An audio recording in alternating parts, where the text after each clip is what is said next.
그만두게 하는 데는 뭐 손을 잡고 같이 계속하겠습니다. 손을 잡는다는 손을 의미가 이렇게 잡고.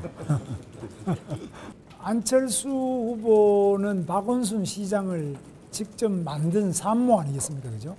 박원순 시장에 대해서는 이제 그만둬야 되겠다 하는 공감 연대를 할까요? 저는 그렇게 공감하는데 안철수 후보는 또 어떤지 그는 모르겠네요. 제가 야권 대표 선수입니다. 저만이 박원순 시장을 이길 수 있는 후보입니다. 단일화는 시민들이 표를 모아주는 방식으로 이루어질 겁니다.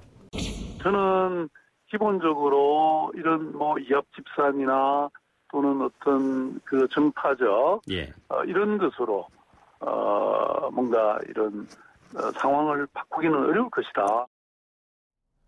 자, 지금 보셨습니다만 3명의 서울시장 후보 여러 가지 뭐 엎치락뒤치락 하고 있습니다만 김문수 지금 후보는 뭐 요래 손을 잡는다 하면서 안철수 후보와 손을 잡을 수 있는 가능성을 언급을 했고 어떻게 보세요? 명분 있는 단일화를 했으면 좋겠다라고 아예 명시적으로 얘기한 것으로 보입니다. 그러면서 안철수 후보와 단일화하기 위해서 이야기를 하게 됐죠. 자유민주주의, 자유주의 시장 경제에 대한 이 단일화 요건에 대해서 안철수 후보가 얼마나 깊이 있는 공감을 하는지를 고민한다라는 얘기까지 하지 않았습니까?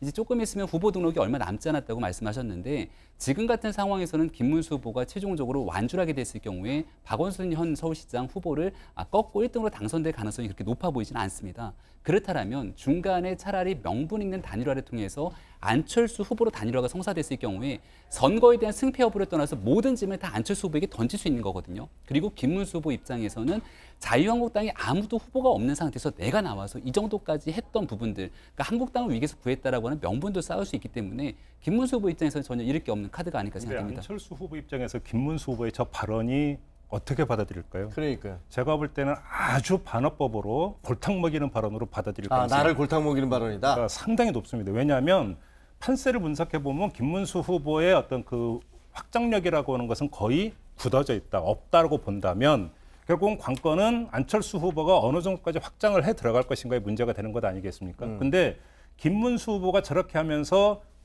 우리는 같은 편이라고 계속 이렇게 프레임을 하면 안철수 후보의 확장력, 그게 얼마나 있는지는 의문입니다만 아무튼 확장력을 제한해버리는 것이 되어버리는 거죠. 오히려 제한해버리고 경우에 따라서는 3등으로 떨어질 수도 있다는 것입니다. 2등 싸움에 있어서. 이렇게 본다면 안철수 후보 입장에서는 결코 달가울 수가 없는 그리고 오히려 대단히 불쾌한 발언일 수도 있다는 것이죠.